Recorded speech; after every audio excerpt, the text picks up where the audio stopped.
This week on The Sceptic, I speak to Adam Wren, campaigner and founder of Open Justice UK, on the chaos in the government's grooming gang inquiry. The core of this inquiry, what it should really entail, is investigating the services that have continuously failed these girls over the decades, again and again and again. The care system, the police, social services, local authorities, even the courts in some cases. But there have been some seemingly very concerning attempts to derail it that we've all been very concerned about.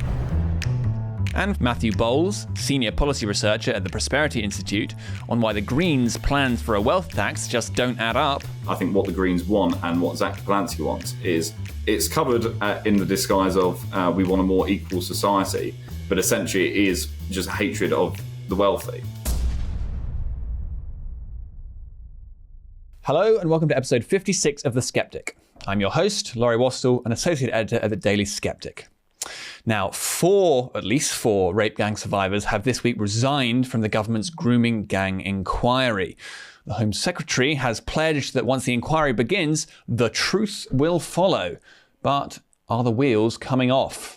Well, to discuss that, I'm very pleased to be joined today by Adam Wren, who is a campaigner and the founder of Open Justice UK. Welcome to The Sceptic, Adam. Thank you. A pleasure to be here. Yeah, very, very good to have you here. There's a lot of dramatic news this week about this inquiry, resignations from it, potential resignations of the minister involved, Jess Phillips, but we'll get into that in a minute. But to begin with, Adam, of course, there's been a long process in getting this to even happen that really kicked off right at the start of the year in January, and just I suppose walk us through that. And I mean, it's actually taken quite a lot to force Labour to get to this position in the first place. Yeah, that's right. So Open Justice was really founded in January when I and other people realised that we simply couldn't get access to the transcripts of the grooming gang trials, and it wasn't for a lack of trying, it was basically for a lack of funding.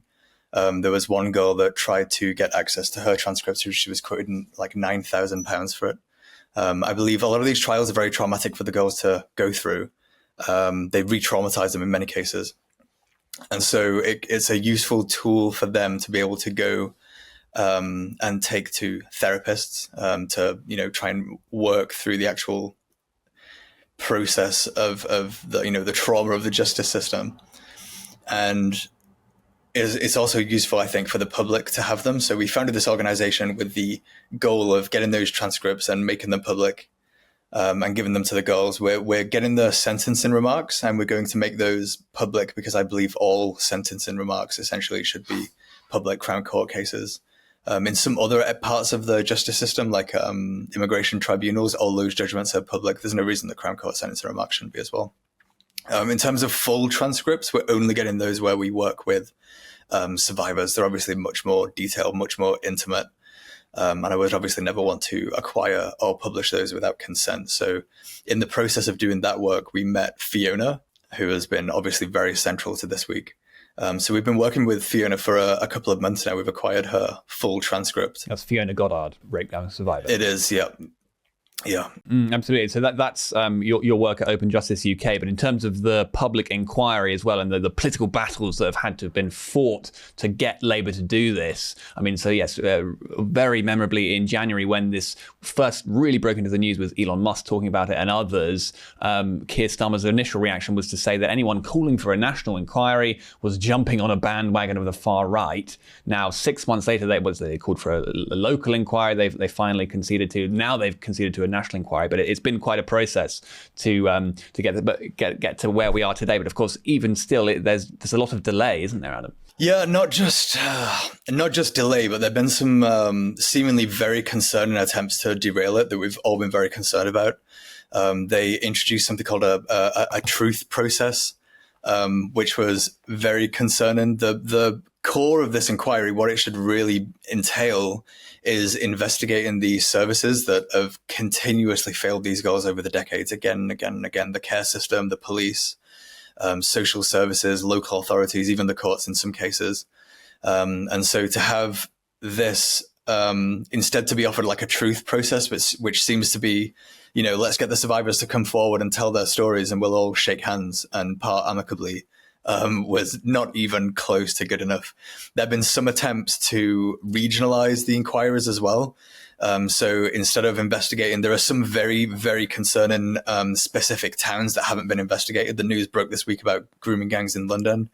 There are a few more. Bradford seems to be a particularly bad place, as does Glasgow. And having a regional inquiry that operates, that investigates, all of the West Midlands instead of investigating Bradford specifically is obviously incredibly concerning. There've been a number of attempts like this, which have, prior to this week and prior to this blow up, have really had campaigners and survivors quite concerned. Yes, and of course the survivors should be put front and central of any inquiry, and that's really the issue that we're facing this week, of whether they are happy with the way that it's going, essentially. But I suppose just give us a bit more of an idea of how it's being run, and what those survivors that you've been talking to, what their voices are supposed to be talking about in the inquiry, how they're supposed to be overseeing it, and whether I suppose actually that has been the case. So the biggest complaints are that the remit was widened. The scope seems to be being expanded. They were sent an email asking them whether it should focus on grooming gangs specifically, or whether it should take a broader approach and look at broader issues. And I think though the government can maybe argue that that's defensible, I think it's probably immediately obvious what they're attempting with that. If I was even posing the question is an attempt, I think that's pretty undeniable. If I was, married to someone and I started asking the question, should we open our marriage up?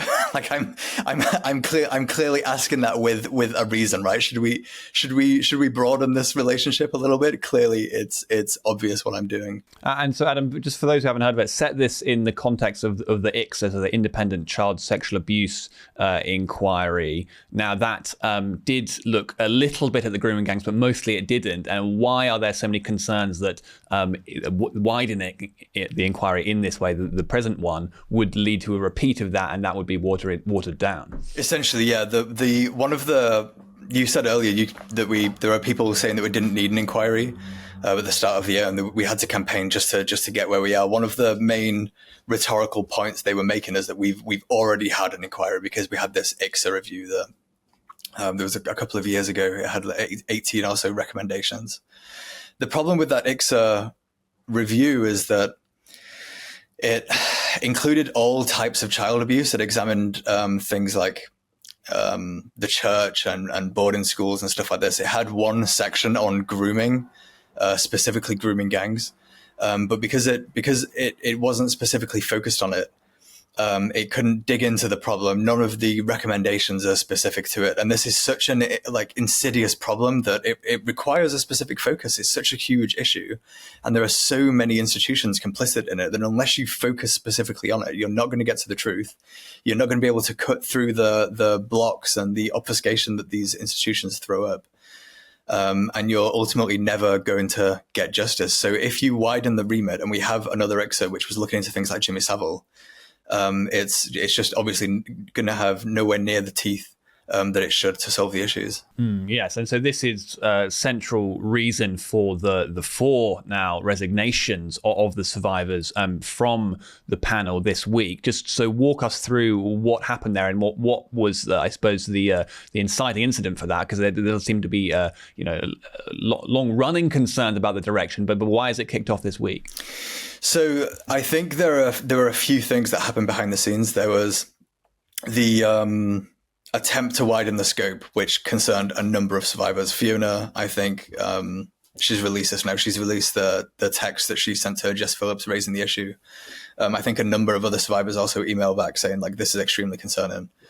I think there were some personal issues with the victim liaison officer.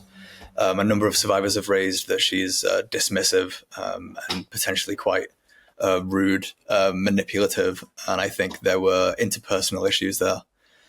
They were also very concerned that the process seems to have been handled in a very strange way. There were a number of internal panels. I think there were two separate survivor panels and they were not supposed to talk to each other. Now, a lot of these survivors are friends. They message each other continuously, and by participating in the panel, they were told not to speak to each other about the process. They were told not to speak to their support networks about it, not to their families. So when the news initially leaked that the scope was potentially being widened, and I think the catalyzing incident was an email that was sent that named 2 potential chairs, which really concerned survivors. Some survivor, somebody on the panel, perhaps maybe even somebody in the Home Office, I think leaked that to Sky News. So when Sky News broke that story, it caused a lot of suspicion within the survivors. They were all questioning which of them had leaked it. And it caused quite a bit of toxicity. And I think that was the catalyzing incident for Fiona to resign. She decided that the panel was causing her too much stress, essentially. The survivors now were even beginning to turn on each other because of the way that it was being run.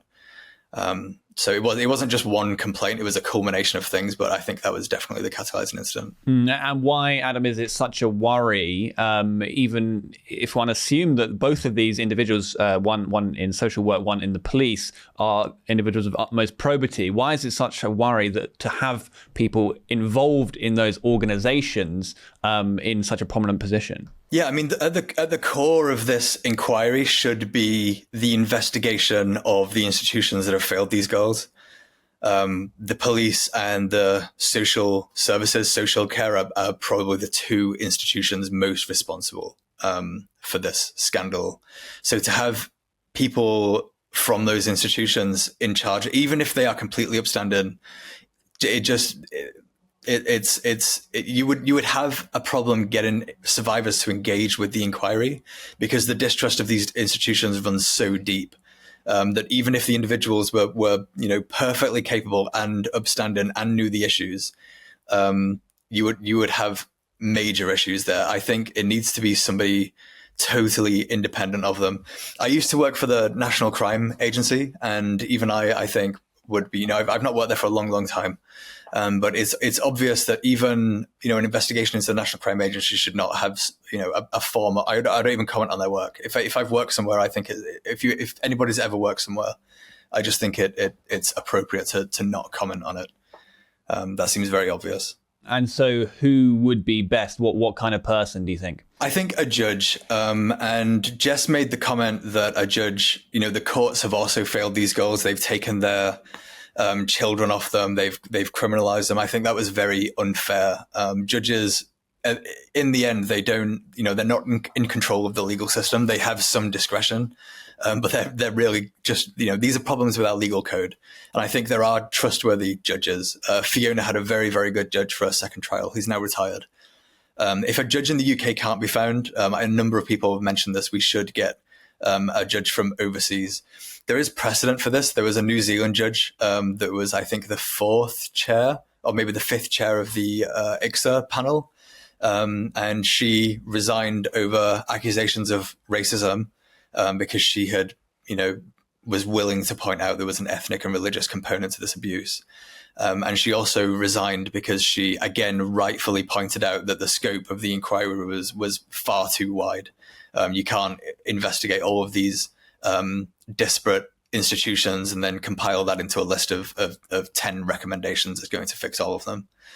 So I think a foreign judge that's just completely divorced from these institutions will not only potentially have the kind of separation that's needed to run it properly, but I think it'll give the survivors a lot of confidence in engaging with the inquiry. And to just flesh out a final reason why the survivors have been up in arms, really, this week, it is the fact that this individual called Saba Kaiser, who is herself a grooming gang survivor, but is going to be one of the victim liaisons. And the question is over some comments she made, in fact, in Al Jazeera in 2023, suggesting that any suggestion that this problem was to do with, I think, brown men was the way she described it, was wrong. And this is a real concern as well. Yeah, I think so. She's not a grooming gang survivor. She is an abuse survivor, but I think it was familial. And her comments really upset a lot of the survivors who obviously feel like this component was called out in the Casey report. as something that the institutions have been unwilling to face for a long time. So to have the victim liaison lead also echoing these comments, and although it was 2 years ago, that's very recent. That's fairly recent. That really concerned them. I think there were also interpersonal issues with Saba, where she didn't get on, I think, with or I've been told by quite a few of the survivors.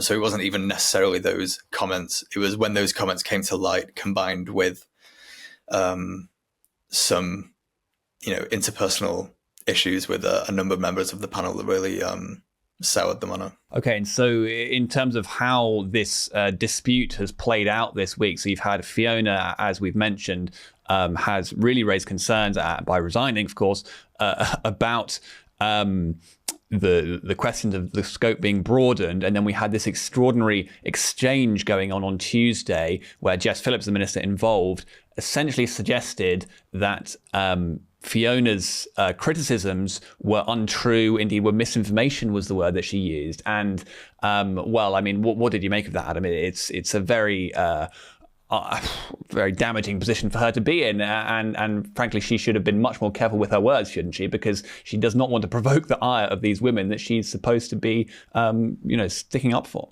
Right. I'm honestly a lot of people disagree with me on this, but I am somewhat sympathetic to Jess. I think she's under an immense amount of pressure. This is obviously an incredibly sensitive topic, and I think she does care. I don't think her behavior in the Commons was pretty ridiculous.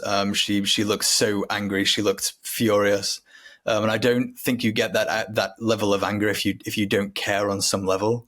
But I think when you're dealing with such a sensitive topic, you obviously can't crash out like that. Like you have to be pretty disciplined. You really have to maintain your composure.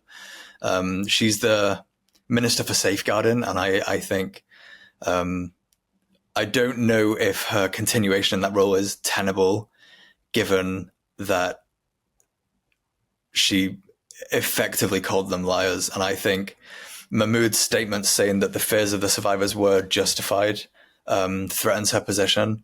A lot of people have been calling for her to resign. On Labour List yesterday, which is obviously a very Labour-aligned blog, there was a call for her to resign as well.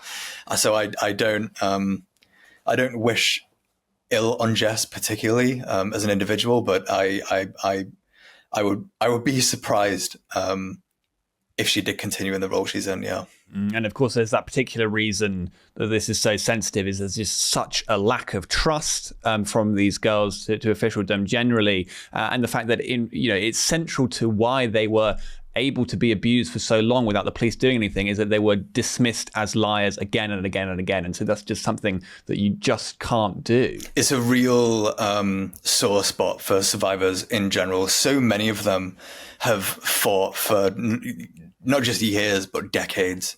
And the inquiry was, for many of them, a real bright. It was like the first light of hope that something might actually be done. There were 4 resignations this week. I think 3 of the survivors that resigned are public personalities. Fiona, Ellie, and Elizabeth obviously all have profiles and have commented on the issue in media and various places over the years. But the 4th survivor that resigned, I think her resignation here was the first time in, I think, 25 years that she's ever made any kind of public or media appearance or ever spoken in any fashion. So, there are a lot of survivors that just, they don't want to think about it. They want to move on. And they saw this inquiry as the thing that would finally put it to bed. So Jess's comments in particular and the derailing of it, the expansion of the scope has really, really upset them. The ones that come forward are pretty exceptional. I think I'm a pretty strong, resilient person, I feel. But if I'd been through even half of what someone like Fiona had been through, I think I would have just rolled over and died. And I think it's you have to remember that for every visible survivor, there's 100 or 1,000 that just aren't willing to face the kind of public scrutiny that they expect. And the level of, betrayal and just disenfranchisement that those people feel is it can't really be put into words. But you raise a very good point there, Adam, which is that, yes, of course, we can talk about this as a political issue and in terms of the inquiry and where it's going and what that will mean for Jess Phillips, and that is all very important.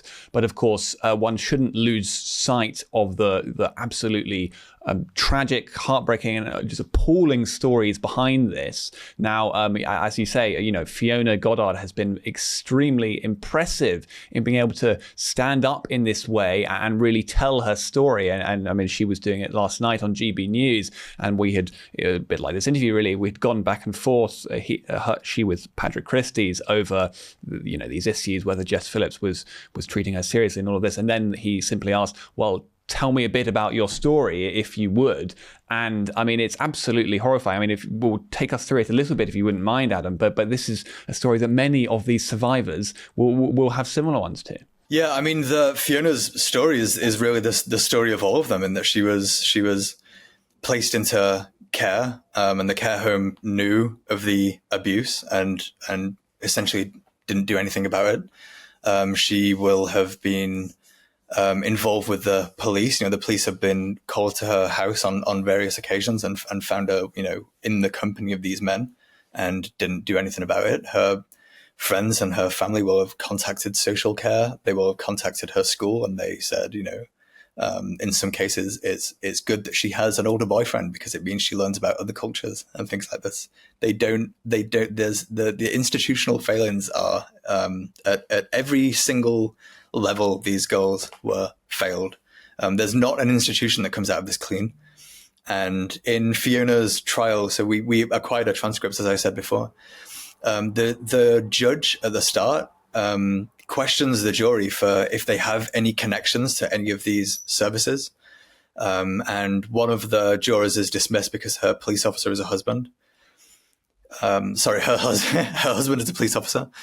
It just reiterates again, like if a jury can't be trusted to be related to these organizations because it might prejudice a trial, how could a police officer or a social worker be trusted to chair it?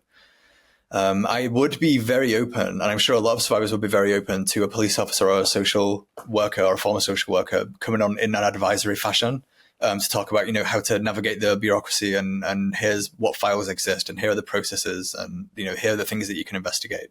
But chairing it, I think it would be totally outside of scope. I don't think any of them would find that acceptable. Okay, and so in terms of the government's present response then, so Shabana Mahmood, the Home Secretary, does seem like she's trying to take this in hand.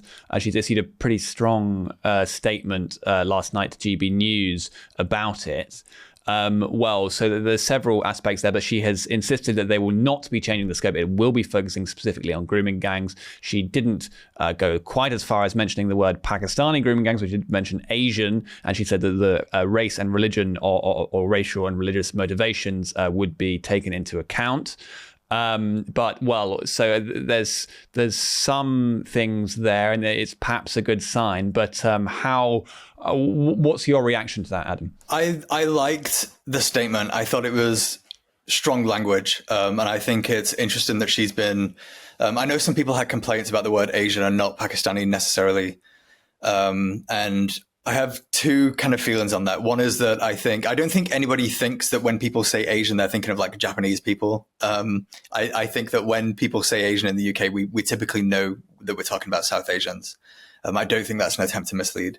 The makeup of the gangs also is, while it is predominantly Pakistani, there are, Somali gangs. Some of the most brutal gangs have been Somali gangs. There are Bangladeshi gangs.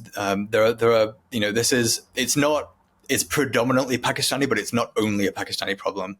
And so I wasn't particularly sensitive to the language that she used. I think Mahmood has been interesting in that she is one of the only Labour frontbenchers, I think, that would be capable of calling this out. I think she's competent, or at least competent relative to the rest of the Labour frontbench, which is admittedly quite a low bar. And some people call me naive, I think, but I was reassured by it. And I think also just the level of public anger and outrage at the scope being widened and the chairs has made it much, much more difficult for the government or for the Home Office to do this going forward. So after this week, I'm actually substantially more confident that we will get an inquiry that tackles these issues properly and with the focus on things like ethnicity and religion and the role that it plays in this abuse. I am aware that it is just words, and I know that the feelings of survivors on this is quite mixed. I'm continuously talking to quite a few of them, and I will say that quite a few of them were, I think, reassured. They liked the letter. I heard echoed from a few of them that if that letter was the one that was issued and not the Jess Phillips statement calling the claims untrue, I don't think we would have had quite the same blow up. They probably should have approached this issue with that tone and seriousness in the first place. Right. Yes. I mean that statement. And once the inquiry begins, the truth will follow. I mean, it's a bold pledge there, certainly. I wonder then. Well, as you mentioned, probably Jess Phillips, does genuinely care about this, but obviously is making a big mess of it this week. But one of the points that she was making was that it makes it very difficult.